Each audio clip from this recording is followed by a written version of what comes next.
A few years ago, I set myself to memorizing Psalm chapter 91. And I don't know what scripture memorization looks like for you.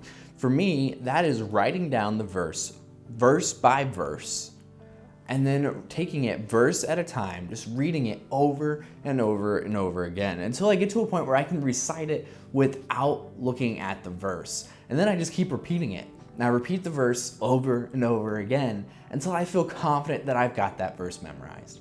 Then I move on to the next verse and I do it all over again. I read the verse over and over and over again until I can no longer look at the verse, but recite it and repeat it over and over and over again.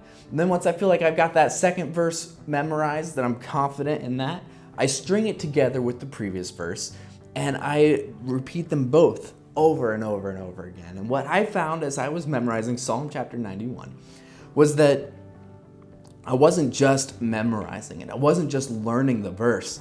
I was internalizing it. And there was such an amazing peace that came with memorizing and internalizing the verse that is today's Westview Wesleyan word of the week. It's Psalm 91, verse 2. And it says, "I say to the Lord, you are my refuge and my fortress. You are my God in whom I trust." And in a time where things were chaotic all around us, this verse, repeating it over and over again, saying, "God, you are my refuge and my fortress, my God in whom I trust." What I found was that it was not just a declaration of praise saying, "God, you are my refuge and my fortress. You are my God in whom I trust."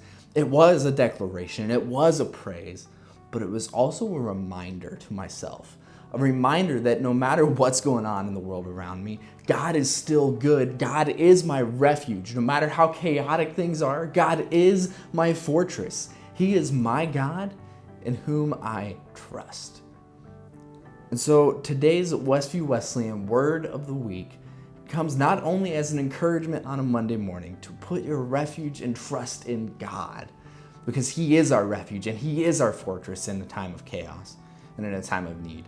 It's not only an encouragement, but it is also a challenge to go and to do this, to write down this verse on a piece of paper and repeat it over and over and over again, memorizing Psalm 91, verse 2, so that you can, throughout the day, no matter what's going on in your day-to-day, be repeating this declaration of praise to God, saying, "You are my refuge and my fortress," but also reminding yourself, "God, you are my refuge and my fortress, my God in whom I trust."